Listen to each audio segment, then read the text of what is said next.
Welcome again, everybody, to another episode of The Elephant in the Room with my co hosts again, Shane, SP, Ganzo, Paul, and Fraka. So thank you again for joining us. I wanted to start the podcast by first of all thanking all the listeners from the last podcast. It was our most listened to podcast, and we really appreciate the support and the conversation, the feedback that we've gotten from it, and we're excited. I feel very excited the time we're in because it's a football summer. It's a lot of football to talk about, a lot of different aspects from club football to international football to transfers to managers to people leaving after long stints at their club. So there's a lot to get into, and very excited for the next couple months coming up here with a transfer window, a World Cup, and all that going on. So to our listeners, thank you so much once again for the support.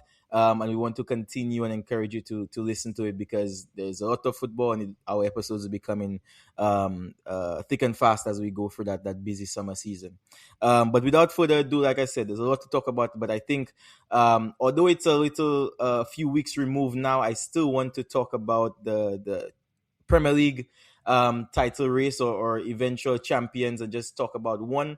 How it came down to the wire. But we've seen a lot of reports lately, fellas, about the taintedness of this title for Arsenal, and then how they've benefited more than any other club from VAR decisions. A report showed that they've benefited 11 times and suffered 0 times from it, and the next best was Chelsea, who benefited 4 times without a single time suffering from it. I just wanted to start with you, Fraka, and tell me, like, what do you think? Are you think people looking into it too much, but overall Arsenal was the better side during the entire season, or is it just like, hey, you win at any cost and it's up to the referees, it wasn't up to them?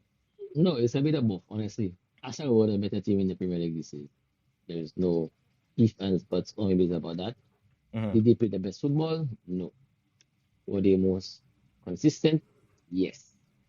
When Arsenal had the low, we go through the season and everyone has a period where they can't put the results together. Yeah. Arsenal was the team that lost the least number of Momentum. points and points too in Yeah. that period of time.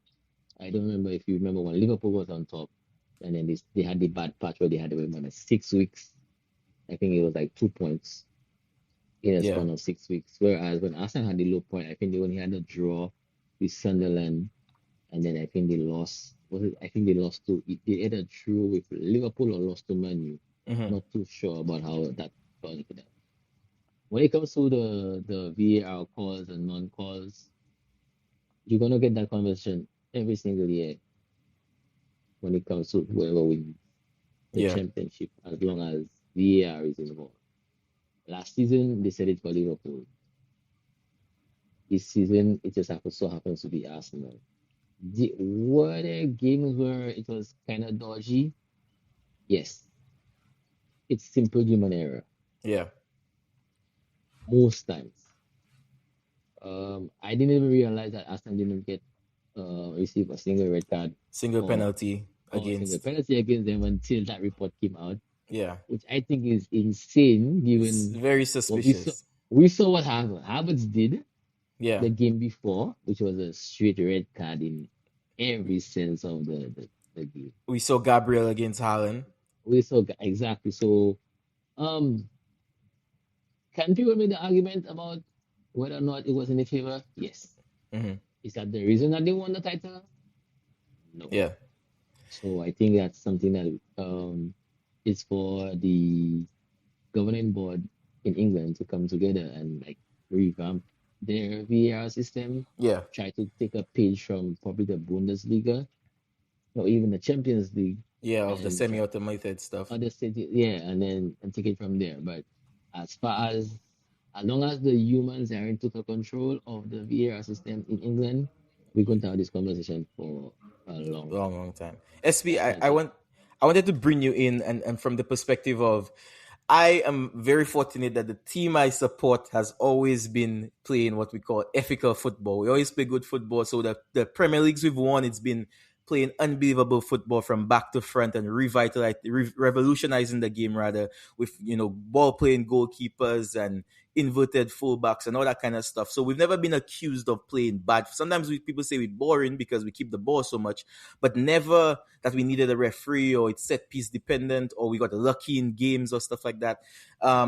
But I know that with Real Madrid, even when they were top and very successful, there were lots of times where some people felt like they brought the game into disrepute with favorable cause. Some that come to mind is I remember against Juventus getting a penalty against Ronaldo for allegedly a penalty, kick in the box, and I didn't think it was a kick.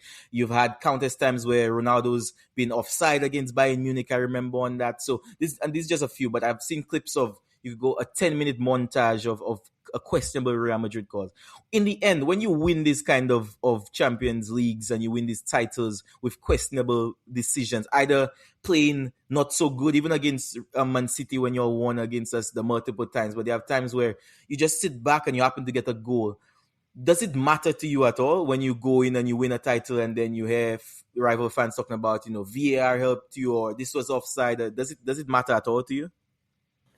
Um, for me personally, sometimes it does because, I mean, as much as you want to win the game as a fan, you can understand why, the rival fans would be a bit mad that calls keep going our way.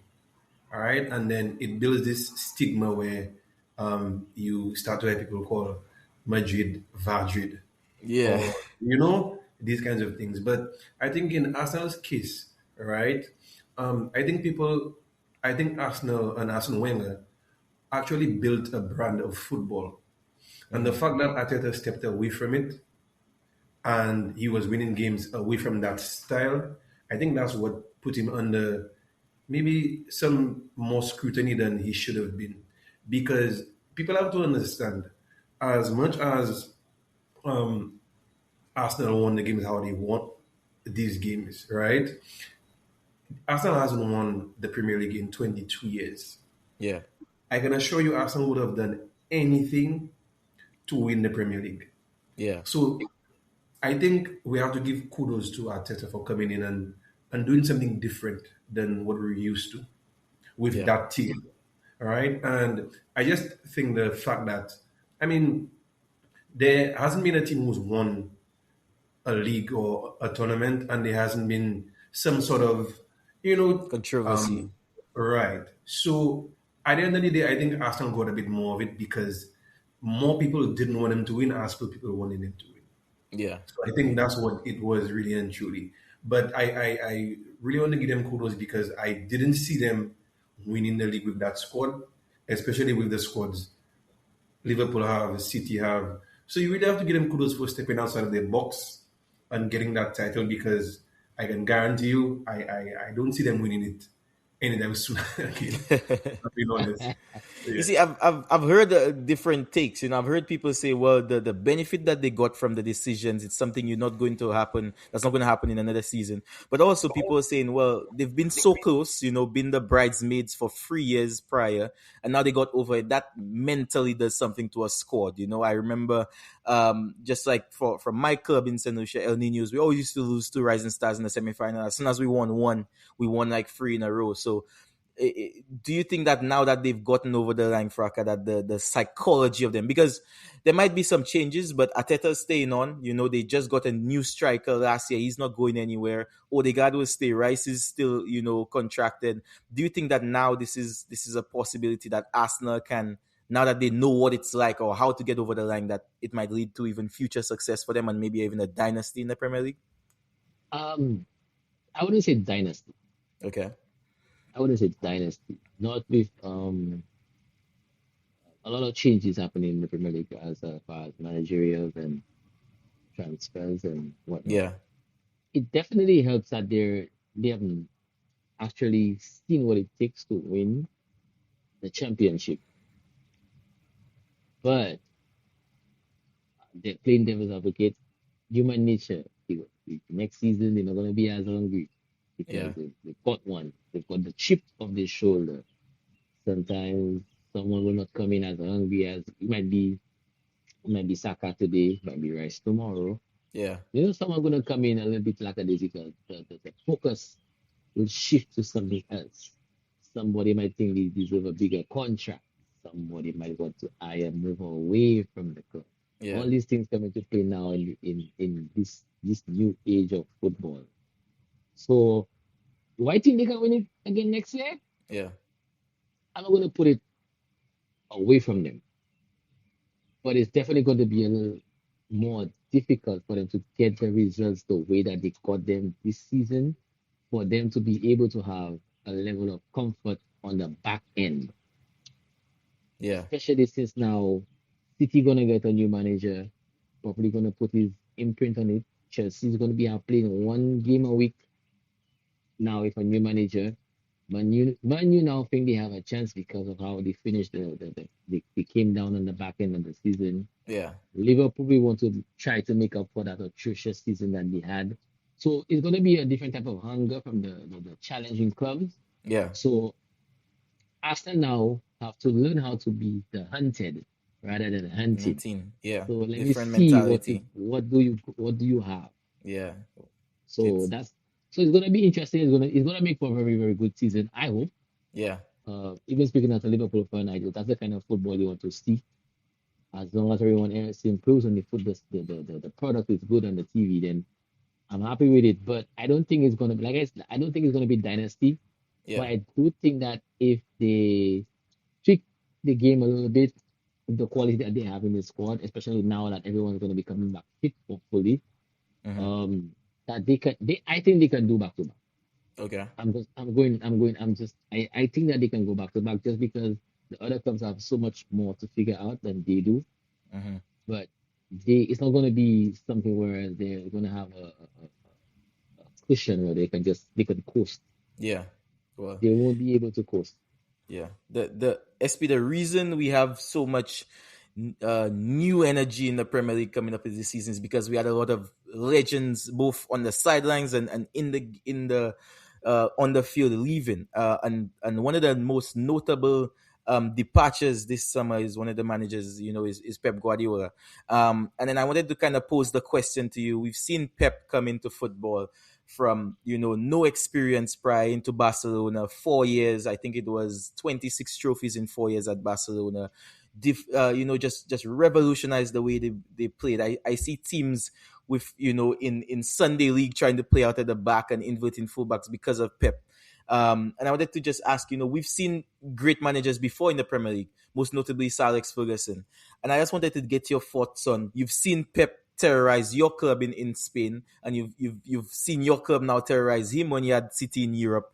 Where do you stand on the Pep Guardiola versus Sir Alex Ferguson in terms of who had the more lasting, the more prominent legacy in England and just in Europe in general, in football in general? So I think for the Premier League, you can't get past. I mean, Sir Alex Ferguson. I mean, success. He did it for so many years. He won me. I think he's played twice as many or three times as many games as Pep in the Premier League. Mm-hmm. So obviously his longevity has a part to play in him being just above Pep, just in the Premier League. I think for Pep, I think what he has over Sir Alex is the fact that he revolutionized the game kind of, and he brought in the whole false nine. He brought in the whole um, playing the tiki taka football, and that in itself changed a lot of managers' playing styles. So I think Pep has that over Sir Alex, but I think in terms of longevity, I think Sir Alex has that, and I think Pep in. So if we compare Europe, I mean Pep has one or two. I think one. Pep has one Champions League in Europe, and that's with City. So Alex has He won. He one won as two. well. He won two with Barcelona. Two with Barcelona, Yeah. right? So two with Barcelona, one with City. So Yeah. Alex has how many with Manu or He one, has two, 99 and And 2000 and I think 8 2008 against and Chelsea. yeah. right? So two, right? So you, I mean, you can't really. pick anything between them. You can probably say which team played the best football at that time, but you have to remember these times were two different times. So I think, I mean, at the end of the day, I admire Pep's football a little bit more than I would admire Sir Alex. I admired Pep's more or less when he was at Barca and Bayern rather than City, because City, it got to a point where it got a bit too robotic, Okay. for me, where Sir Alex football was never that. It was always exciting. Manu was Exciting. one of the most feared teams in Free flowing, yeah. Europe while he was there. So he was never playing that sort of football where you're like, that's again, and you bored and you already know what to expect. I think Yeah. that's a big thing with football back then and now. Before, it was not as predictable as it is now with certain managers. That is. So yeah, so I think we have a lot to pick between both Pep and Sir Alex. But in the Premier League, I will give it to Sir Alex. In terms of where I mean, Sir Alex hasn't coached many teams, many top flight teams. It's just Yeah. Man U. But I think with Pep, I will give him the edge because he's done it in more places than Sir Alex.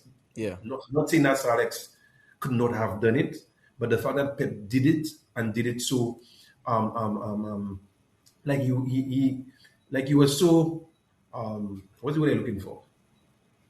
Um, what is it now? What's the word I'm looking for? Influential. Dominant. Dominant. Like, Yeah. wow. Dominance, yeah. He was so dominant in all the leagues that he played. So I think I will give him the edge overall over Sir Alex in that regard. Yeah. Fraka, so Pep has, he has 6 Premier Leagues in 10 years. So Alex himself has 13, but that took him 27 years to get to these 13 trophies. So Pep has almost half as him in about a third of the time, plus the one Champions League he won with City, got Sir Alex got, the two with Man United, but just looking at those numbers here, beyond the numbers as well, I want you as a player. You imagine, put yourself in a position where you're facing against those two teams at their prime. You're talking about City in the 2022-23 season and Man United maybe 2008 when Ronaldo's flying down one wing. You have Giggs on the other one, Nani to come off the bench, Ji-Sung Park that will not stop running for you, and Anderson in the middle of the pack, dictating play. You as a player, as a defender especially, what team would put more fear in you? A team that if you make a mistake, they're countering on you quick and they're getting back in the net, or a team like City that will make you chase that ball and you never see the ball? All right. First of all, I only switch to defensive midfield because I'm getting old. I can't run like I used to. But honestly, um, I'm pro Pep when it in totality because, like FP said, the changing of the style of play, making everybody actually go and sit and look at the tactical board for more hours in the day than you're supposed to or they used to, just to go up against him. I think that was like something of like a genius. But I do also think that two things can be true, especially when it comes to sports. With these two managers, I have the most respect, I think, for any other manager in world football ever for Sir Alex. I remember one time, I can't remember the exact year. If we start when we start doing our research and things, we start to pull out numbers and stuff, we go talk about that. But they asked Sir Alex, what does it take him to win a Champions League? I think he was having trouble getting over the quarterfinal and semi-final hump. Yeah. I think he said to the reporter, give him Zinedine Zidane and 10 pieces of wood, and he will win you a Champions League. That is the greatest quote I have ever heard. And we live in a world of Mourinho's. So good at working a room. And it just showed that and when you take that and you go back to Sir Alex when he got appointed at Man U in 1986, I think it was around 85, 86, when Man U was struggling, and they said, give him time, give him time. And he got blessed with a beautiful 92 class where he had players, and he just had. Sir Alex recruiting was always one of the top. You wonder, like, what does he see in this man? And then you would get Ryan Giggs, you would get Roy Keane, Gary in the Neville. 2000s, Gary Neville. I mean, come on, it was just crazy. I mean, they really spent in a time where money was tight and they would just get a gem. I think Sir Alex's ability to adapt to the times was brilliant, especially when he started to go up against Arsene Wenger. Wenger always had the better players, the flashier players. But he couldn't pass, he couldn't get by Sir Alex and his bunch of merry men. Then Wenger had to start breaking the rules. About remember, I don't know if you remember that the Premier League had this rule where they had to field a certain number of British British players. players. Yeah. So Wenger started to field 7 and 8 Frenchmen and take the fine just to ensure that he could keep up with Sir Alex. Yeah. And then that's when they were like, okay, he's not gonna change it, so they changed the rules a little bit. But when it comes to your question, I think it would be if we going up against Alex back then in the late 90s, early 2000s, it would have been much more testing and physical on your body because you would have to chase the ball. Yeah. The game was a little more physical. You would have to put more energy into the game. And I think now, if we take it Pep, you say we're taking the Premier League Pep, if we take the Premier League Pep where it's a little, like SB said, like the robotic, sometimes you just have to just like a lot of board work and you can pick your spaces. That's why they got frustrated so much from that season to now because teams stop trying to play them. They just block the spaces, cut off the angles, don't allow them to get the runners in behind, Yeah. and then the balls are not going to come to as fluidly to the Haaland as they do. So I think playing against Pep would have been a little more easier on your body physically, but a little more taxing mentally because you would have to concentrate for 90 minutes. And because if you make a mistake, he would get by you. Yeah, that's when you will see City scoring 4 5. But as long as everyone focused, as we saw in the last 2 seasons, where they like kind of had to fight for the title, as you can see, they lost to Liverpool last year, and this year they losing to Arsenal. Yeah. So I think it got a little too robotic, and I think maybe that's why he wanted to step away this season too, because Yeah. he probably needs like to go and figure out if he actually wants to stay in the club game or probably graduate to a national team. Yeah. So I think it would. So to answer the question, if I'm playing yes or no, I think it would be more difficult to play against that Alex team rather than this current version Yeah. of Pep. So SPU, we're looking at Pep now, and we definitely understand that it's not the same guy from 4 years ago. But I want you to kind of answer the same question. You're in the middle of the pack, and you're going up against this midfield we had, 3-4 years ago, and you have wingers flying with Sterling and Sane, and then Mahrez to come on. Or you playing against who else Man United had in midfield? I know sometimes they played Fletcher, sometimes they played Carrick, Anderson, like that. Carrick, Carrick in there. Like which one are you more worried about playing in midfield? In the prime, you're talking about the prime of these teams, not the watered down City we have now. We're talking about the City with tons of options coming off the bench. These guys are fit and not injured, and then the same thing for Man United. Which one you almost fear more? I think if it's over one, like just one game, Mm-hmm. I think I would fear Man United more Okay. because Man United are that Man United with Ronaldo and this, that was a very unpredictable Man United because you knew at some point them man would have scored you. You just didn't know how. Yeah. Set piece, a cross, a long, you didn't know how. I think with Pep, it's a bit more easier to defend based on the players you have in front of you because Madrid did it many times. Just allow them to, go sideways like they like to do, try and get players 2v1, and then, and then you can break on them. It's so easy to break on them because they play so high. So I think for me as a midfielder, it would have been easier for me because the work would have been less. And then the type of midfielder that I am, I can spring passes, long range passes. And so it would have been a bit easier for me to play against a Pep team as per Man U team where I know sometimes we'd be strips and I have to run back and I have to run sideways and I have to. Whereas with Pep, it's just sit back, defend. But it's a lot of back and forth sprinting and Back thing and and shot. forth. Like you press 5 yards, back 5 yards. Right. So that's where your fitness levels come in, and that's where talking comes in as well. Because it was so. There was a point when Real had Cruz and Modric and Casemiro. Cruz and Modric are not very mobile players. Yeah, especially It's more or less Cruz. Modric. Modric is more the one doing the running up and down, Yeah. box moves. So, and they were able to contain City teams, and even Yeah. teams like Bayern when Pep had Bayern too. It was easy for them because they understood how to do it. I think once you understand how to do it, it's a lot easier for you to do it. Yeah. If Yeah. if Pep played a more open game, I would have feared Pep more. Yeah. Yeah. Yeah. Okay, fair. I think just like with me as a center back, just like playing against a team like a Man City team back then, because I do think that we spoke about like with Man United, you just know that they would score. You don't know how they would score, but you know they would score from a free kick, from a long range shot, a corner, somebody dribbling through.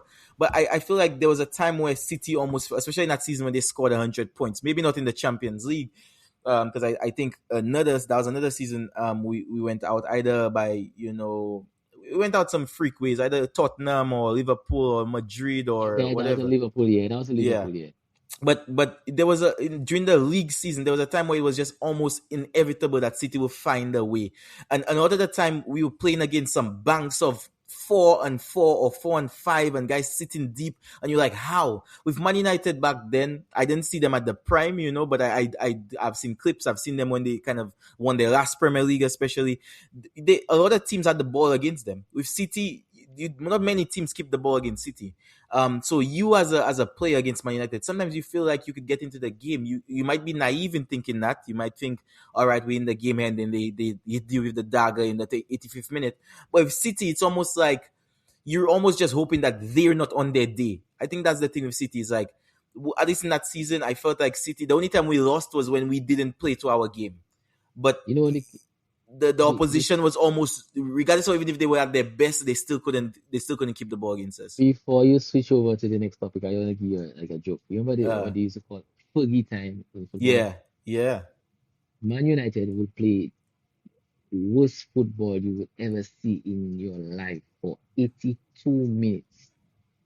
If you ain't have 3-4 goals on the board, I guarantee you're dropping points or you're losing that game. Yeah. Because, like SP said, Chicharito will come in and score. somebody gonna score a goal out of nothing. So Alex Ferguson coach what people call nowadays dogs. Yeah. Dog. So Alex said, listen, I think Sir Alex used to tell these guys they're not going to eat or sleep or something. Because, bro, you cannot have one Man United 1-0 in the 85th minute and things good. It's just what happening. Jisung Park, Nani, Ronaldo, Tevez, Bobatov, somebody going to eat you alive. Like, you make a mistake and that will be it for you. Because you'll be like, oh, here we go again. Yeah, I mean, it's almost like the way I felt against Madrid. I mean, we were up, I think 3-0, 3-1 against Madrid, and I was like, that's not enough, You just know Because Benzema, Rodrigo, Vinicius, somebody's going to do something. They're going to win a penalty. They're going to score a set Alex was piece. doing that in league football. Like, week in, week out, somebody think they have won. 93rd minute, it's 1-0 or 1-1, and then you go from having 1 point to having no point. You could see the panic in teams. You could see the panic in managers and fans when they see it. It's just it is because with Pep, it's almost like you come against it, you kind of know what to expect, and you just kind of out of the game, and you're hoping you get a set. With Man United, it's like the hope that kills you, or Madrid, the hope that kills you, because you grow into the game sometimes. You might even start the game better than them, because sometimes they're slow starters, but the way they finish games is just incredible. You make one mistake and you're just like, how did we lose the game? We played so well. A lot of teams I feel have come against Madrid and they've said the same thing. How did we lose the game? We played so well. It's crazy. Ask Stefan Effenberg and Giovanni Elbe. Yeah. Bayern Munich versus Manchester United 1999 Champions League final. Man United played probably one of the worst games you will ever see. in the Champions League final, and they won the game 2-1 because Bayern couldn't finish. Yeah. Simple. A lot of teams know that You feeling, know, man. the thing with Madrid, sorry to cut you off. Mm. Yeah, The with that Madrid side, I think there's a clip of a player. I think it was who was it, boy? I think it was Rodri, and Rodri saying, but they just call them man, and them man looking like them man so calm, them man not worried, them man not even because them man know they're he gonna get one. watching Benzema and Cruz and Modric, and he watching them man, and he seen as if them man there like is a sweat day. Yeah, like that not even Because affecting me. they already know they have that mentality where they already know. There's another clip when Madrid was playing against Liverpool. They won that game 5-2, I think, and the all others Yeah, started 2-0. yeah. That's In the when first half, in the Nunes first 10 minutes, and Salah scored. And you can yeah. see By the Benzema time it was halftime, it was 4. Benzema at that point was telling, the players just calm down. Just let we just calm down and play how we know to play, and it will come. So said, so done. Yep. Yeah, They played out, they know to play, they were calm, they control the game, and they ended up winning the game 5-2. yeah. 4 4 5-2, I can't remember. But I think it was 5-2. yeah, but that's just the mentality of these kind of teams. That's why that's why it's better to play against a team that is what they're going to do rather than a Mm-hmm. team that has that type of mentality where Mentality. yeah, Yeah. because them man will just come out of nowhere and just break you. And And that's the worst type of goal to take because I would rather a team I know how they playing and I know how they're going to score on me rather than boy, I feel like I in in the control. game. Them and just And hit me with then a dagger. and then 10 minutes Yeah. That later, will The you just break dagger, free. man. The that dagger. will just take your momentum and your thing. That will just bring that so low, and that's what Yeah. Madrid did to Atletico in the final when Sergio Ramos scored that header. And you can Yeah. see Simeone trying to tell the players, "Don't let that break you." But at that point, It's They were hard. It's they were hard, already man. broken. They were Yeah. already And broken. yeah, I think when I see things like that at first, when you're young and you're just saying, boy, that's just luck. But what I've learned through coaching and working with coaches is that these things are trainable, these things are coachable, these things are even right now our thing for this season. I don't know if I'm allowed to say that on the pod because that's the our secret weapon coach is saying is that we utilize halftime talks. Like we really want to make sure that our halftime talk is not old fellas just going in the locker room and just talking. Like it's a skill that we're learning. So when we play training games 5v5, 7v7, we stop. Like if we play in 7 minutes, we stop at 3.5 and we have a halftime talk and we try to break it down into okay, what's going. We start with positivity, what's going well, what do we need to. It's not about yeah fellas just keep doing that. Yeah, we good. No, it's like actual strategy, actual advice, actual things that are measurable that we can fix, we can improve or we can do better. We're looking at so these things are trainable to a point where we've done situations in training where we'll start a game, a 7v7, and coach will say, okay, you're one up, you're one down. How do you react to that? So when you go into a game, you're not just like, oh shit, we're down. Like, what do we know now? You've trained it. You've done drills where you're one up down, when you're one up, when you're one down, when you're a man up, when you're a man down.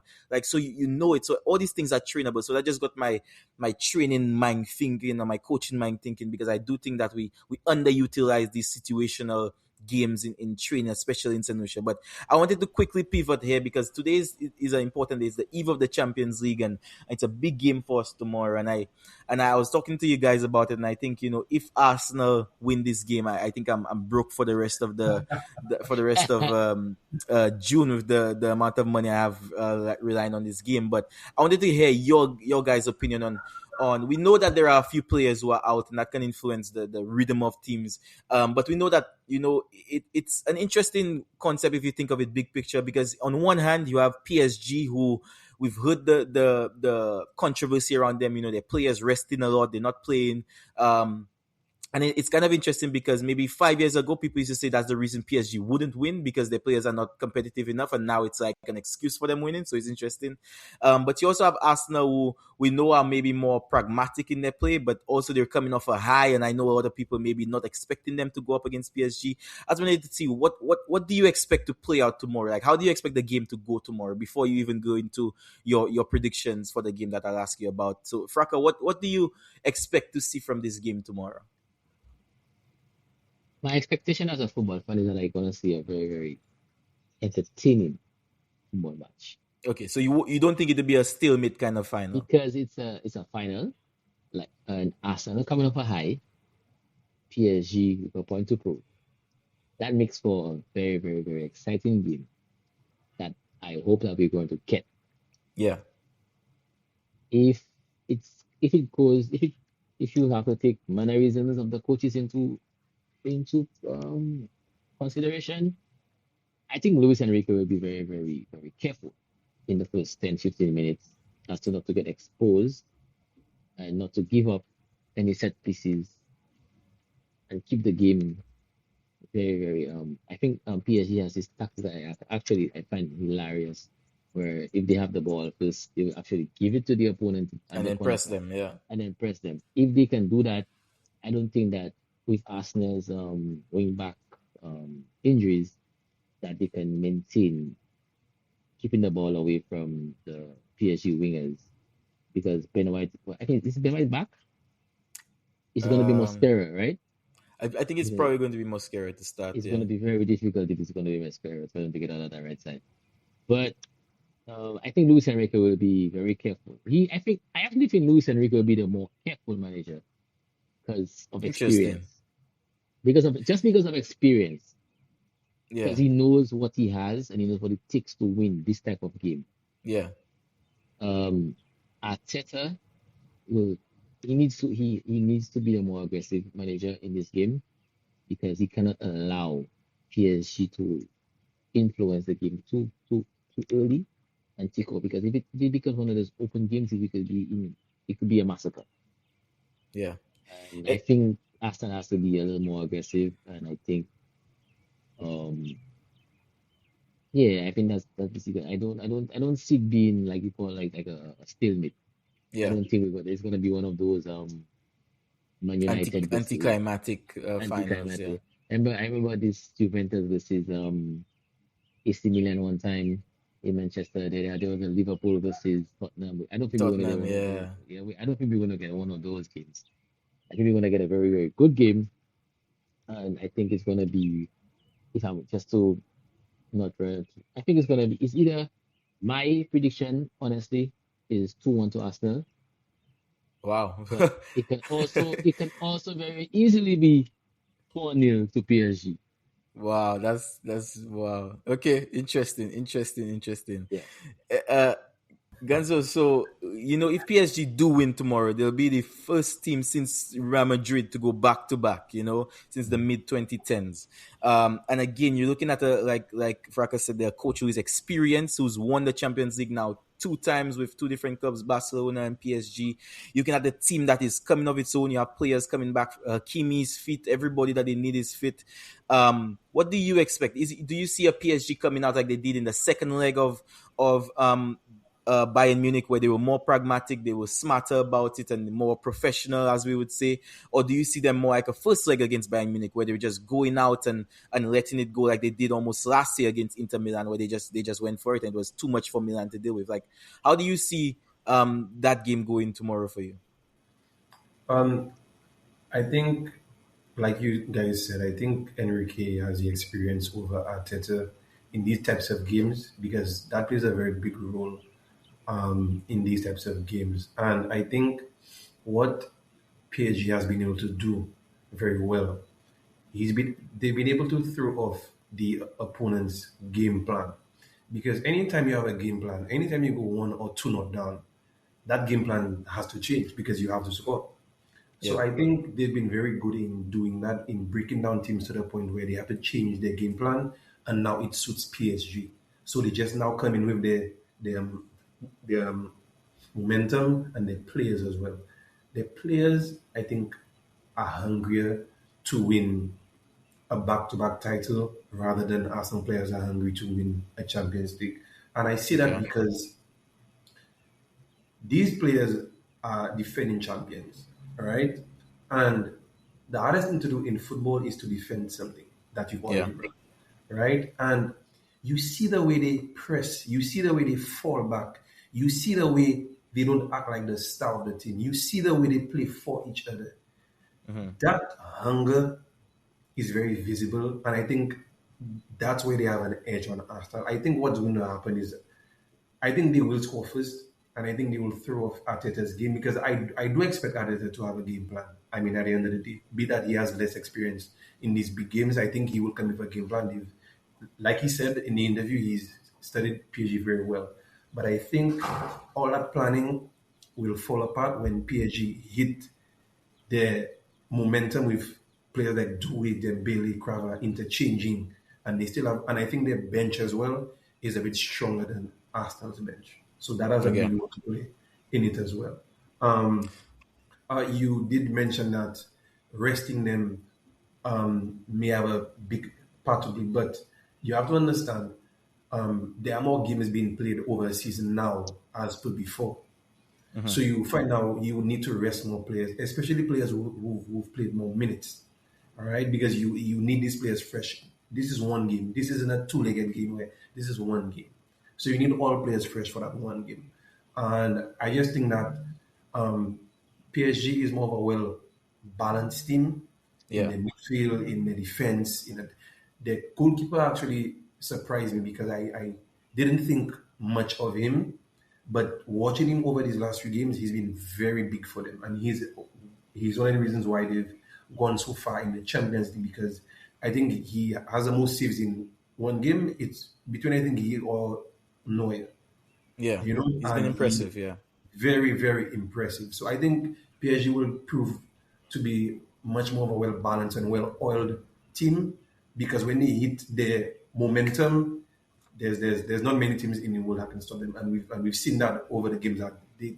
I don't think there's been a team that they've not been able to score against in Yeah. the Champions League this year. So yeah. Yeah. We know it's a very, very good PSG team, right? But we also know that this is not a team that has gone undefeated this season. And when you look at the games that they've struggled in, games against Monaco, that they've struggled in and they've also lost in the Champions League. What the tactical side of it shows beyond just like looking at individual players is that against PSG, the fortune favors the brave. And the fortune I'm speaking about is teams pressing high against them because we know their fullbacks are super aggressive. We know that Vitinha likes to drop in between the centre backs and make a free while the two fullbacks bomb up and they expect that they play an aggressive football, they play an attacking football. What kind of approach, if you're the manager of Arsenal, if you're Arteta in Arteta's shoes right now, what kind of approach would you take? Knowing that the attacking prowess that PSG have, and maybe Arsenal in terms of names at least, we don't know what the performances would be like. But what kind of approach would you be? Pressing high and forcing Hakimi and Mendes to stay back, or are you like, well, set pieces have been working for me. Let's keep it tight. Let's keep the lines close, and hope that we get something on the counter attack, or hope that we get a set piece because PSG have been fallible to that as well. So, what approach would you take as Arteta, Fraka? Honestly, to start the game, I will go middle block. Mm-hmm. I will do my two sets of threes and just go and play man to man, especially in the middle, because like you said, when you press them and then you have Vitinha and then you have João Neves turning and you get beat by a pass, Mm-hmm. you get beat by a ball going out to the wing because you have um probably the right wing or the left winger doesn't fully track back, Yeah. so you don't allow them space in behind to run. You let them play in front of you.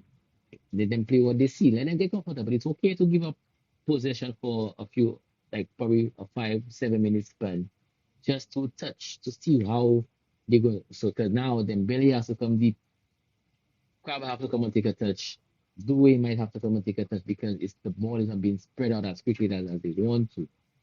I think Aston has a decent enough midfield to match up physically, at least. Sorry, physically. Yeah. to match up physically and allow PSG to have the ball in front of them rather than going up on them and allowing Quava and Dembele to run into space or even do it because we've seen do a breakout in the middle as much as Dembele does and it works for them. Because if, say for instance, Saliba, who is not as quick as Gabriel, gets stuck Yeah. in, there's nobody to cover. We know, well, we're not sure if they're going to still go with Lewis Skelly alongside Rice with Odegaard or Eze, Zubimendi. those women, because we don't know how they're going to try to match up man to man. But Yeah. I think Arsenal, like SB said, the fact that Luis Enrique has the more experience of the two managers, Yeah. and Arteta is, like he said, if he studied a lot of PSG tips, you will see that pressing PSG is actually looking for proper problems Yeah. Trouble. because It's it, they do not, it's you will get beat every single yeah, time it's because brave. It's brave, you know. But the like I said, the teams that have had success against them, that's kind of the approach, you know, because they try to keep players forward and trust that Vitinha, Pacho, and Marquinhos can solve problems. But we know tomorrow again, like it's a big game, SP, and we know. This is the last thing I'll ask you on that. The what makes football exciting for us is goals. Goals make games. Goals win games. Goals make people watch games. Where do you see the goals coming from tomorrow? You mean in terms of the players or like the The team? players and the methods that you see resulting in goals tomorrow. Um, I think it's the same for PSG. I think goals will most definitely come from the fullbacks, Nomenge and Hakimi. I Yeah. think Dembele he's always been there. Crava, Doué, Bakolo has come in with some goals as well. So I think goals How come. many goals are you expecting PSG to score tomorrow for these players? Oh no, so no. So I'm just saying we can expect goals from any one of these players because they're always in these types of Yeah. positions to score goals. You wouldn't really find Jean Neves or Vitinha, Yeah. Fabian Ruiz in these types of positions. But Fabian Ruiz has proven to be a goal scorer. Yeah. Maybe not as many as the other players, but It has the so quality. right. So I think Arsenal won't be able to contain the interplay with PSG. So I think the goals will most definitely come from. I have Dembele scoring. I for sure have Kramer scoring as well, Mm-hmm. and I have one of the two fullbacks, either Nuno Mendes or Or Hakimi Kimi. scoring. I think Yeah. what's your Arsenal will final score. score? What's your final score though? That's a lot Yeah. of Well, I was goals just you're about going. to ask you, what's your prediction tomorrow? PSG will score 3 or more goals. I can Okay. guarantee that. And with no response from Arsenal, you expect Arsenal to No, score? so I was about to say, I think Arsenal have goals in them as they've proven they can score from set pieces and they can also score from open play. Yeah. I don't really see where the goal is coming from in open play. I mean, I haven't watched Arsenal too much, to be fair. Yeah. So I don't want to sound biased and sound like I'm just PSG, PSG, PSG. But I Yeah. haven't really watched Arsenal, so I can't really comment on that. I've seen more PSG games than I've seen Arsenal games. Okay. So that's why I don't really see it. I think if Jokeris is on his game, he can nick in a goal for you, for sure. Mm-hmm. But he has to be on his game because Pacho and Marquinhos. Marquinhos is a very experienced defender. Yeah. Pacho is coming into his own. I think he's been in the top three centre This backs in the season, world this for year. sure. Yeah, Yeah, he's been good. He's for been sure. very So good. so there's that, and they have a very good keeper. Raya is a good keeper as well. I mean, Yeah, I for think sure. he's been the best keeper aside from Courtois and Noel. But I think Arsenal, if they want to score, I think Saka has to be in his game. Yeah. I am not a big fan of Saka. I'll be very Same. honest. I'm not a big fan. I think that's a But unanimous decision across the Yeah. board. he gets the job done for Arsenal. So I think if he's on his game, he can either score and assist. I don't expect Arsenal to score more than one goal, to be honest, but I expect PSG to score at least three goals. Yeah. Okay, So so I'm the only person on the panel that actually think that Arsenal can get it done. Yeah, boy. yeah, and I don't know what you're seeing, man. I don't, man. I know, Uh, and I know finals are tricky kind I of tell things. It you, can go to finals are fine, tricky. it can go to penalties, and you never know what can happen. But I don't see that game going past 90 minutes. First of all, and Yeah, no. I don't see Arsenal containing PSG to under two, and I don't see Arsenal scoring more than like I can see Arsenal scoring one, but not two, not three, Not not yeah. four for sure. Okay. I mean, So I don't get me wrong. I wouldn't be mind being proven wrong, but I just know like sometimes it just does. yeah, It's it's just a how crazy sport, man. It's a it crazy just sport. So it's yeah, it's. I'm leaning towards it because I mean it's just like a lot of thing. I know a lot of things have to go right for it to be that way, but I'm just saying yeah, like it looking like one of those days. yeah. Yeah, so we'll see, but we have two PSG wins and one Arsenal win on the panel. But for the last 10 minutes here, fellas, I want to speak about like it's been a season where we have a lot of influential players, legends of the game, leaving the their leagues. Some of them leaving the sport altogether. And I just wanted to get some thoughts on some of the notable names that we have leaving. So I have a list here, just and again, this is not all encompassing, but some notable names I think, and I just wanted to kind of um, get your thoughts on, or just a few words on these players, that are leaving their clubs after really good service for their clubs. So we have Antoine Griezmann leaving Atletico Madrid, going to Orlando City. We have Carvajal leaving Real Madrid after the so much success that is, I believe, 6 Champions Leagues.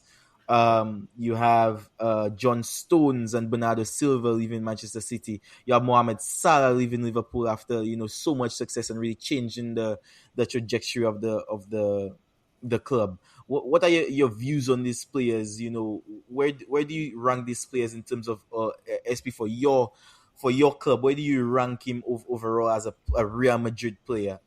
For what he's done for the club, because we know he's had his critiques of his technique, and he's at first he was not getting the plaudits that he does now. But what's your thoughts overall on Carvajal and his time at Real Madrid? You know what? I think his stats and his trophies speak for themselves.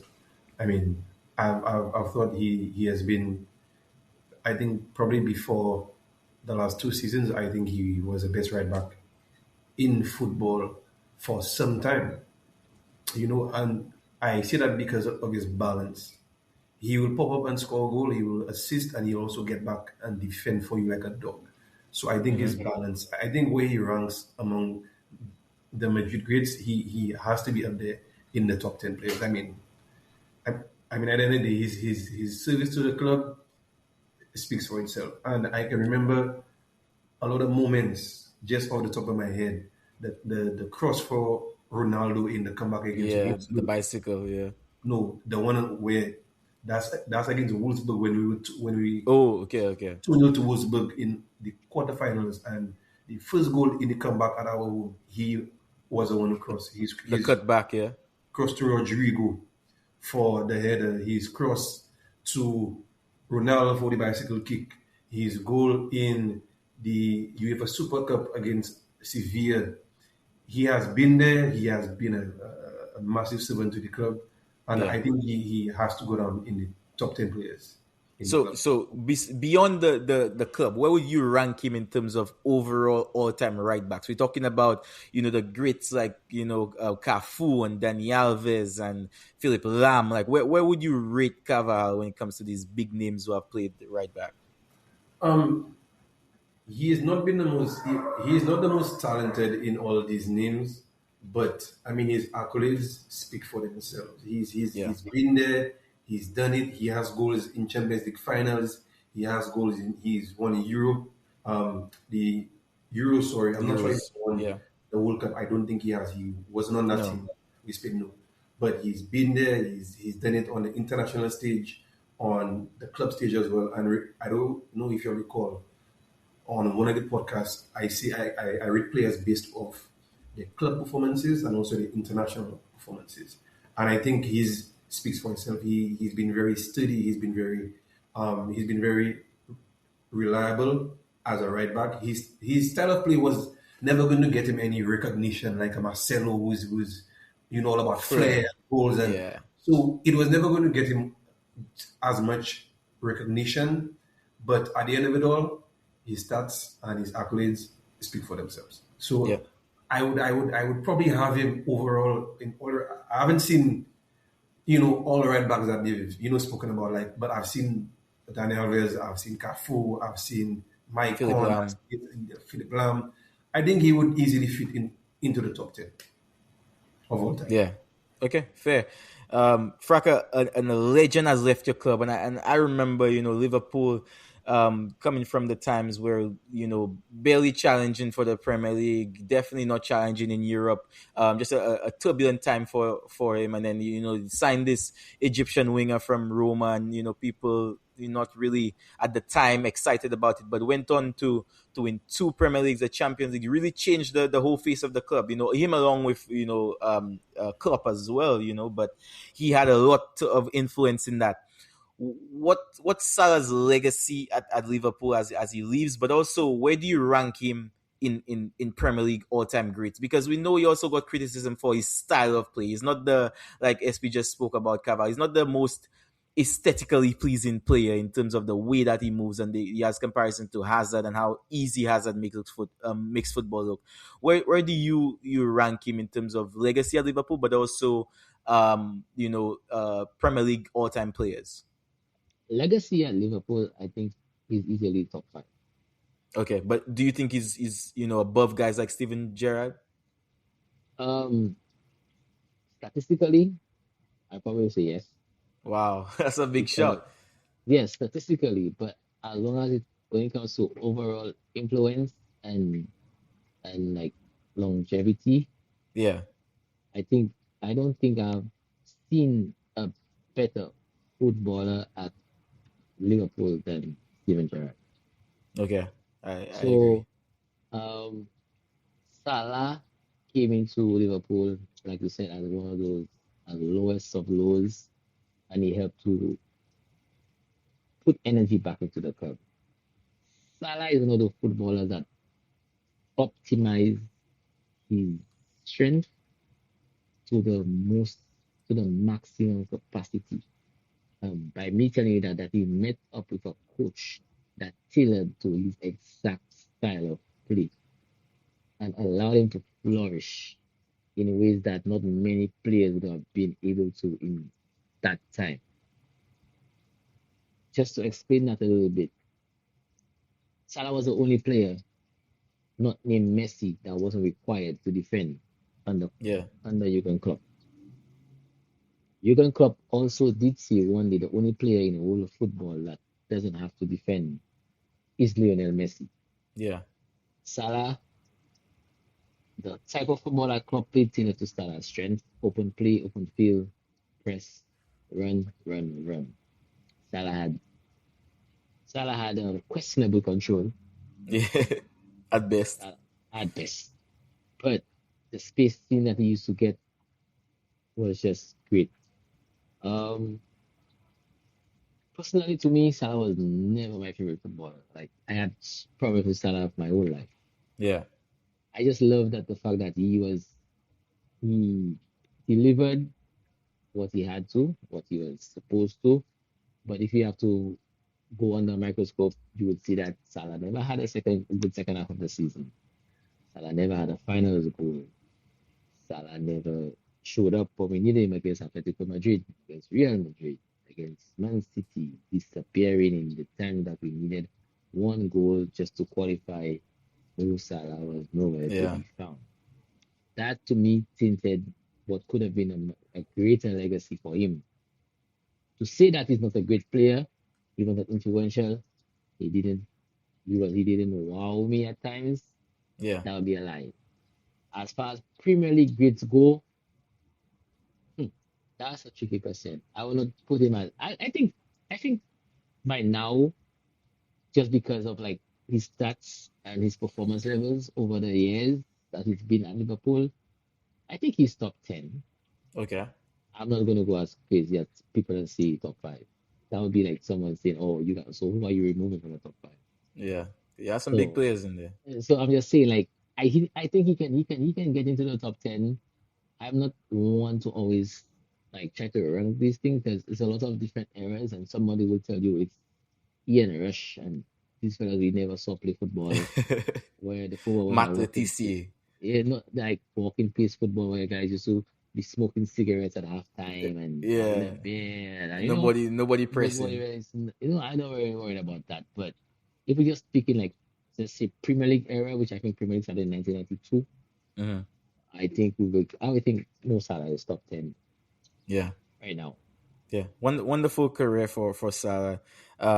Yeah, so guys, I think we, as we come in towards the end there, I just, wanted to wrap up by just saying, it's a big game tomorrow. Looking forward to it. Looking forward to discussing it after. But it's also a big summer for football, like we said. I want the people to know that, we, coming up on our next episode, we're definitely going to be discussing those World Cup rosters.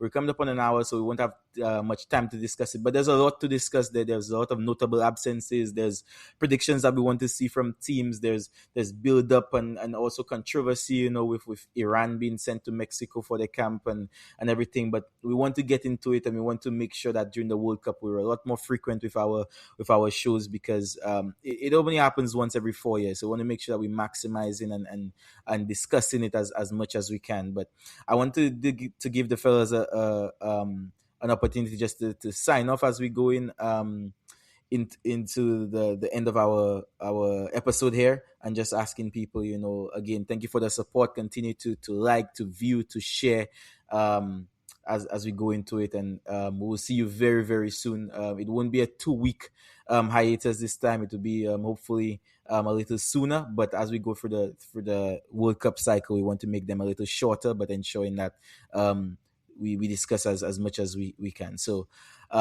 thank you so much for listening to us. We appreciate it, and we'll see you on the next episode of The Elephant in the Room. Thank you, everybody.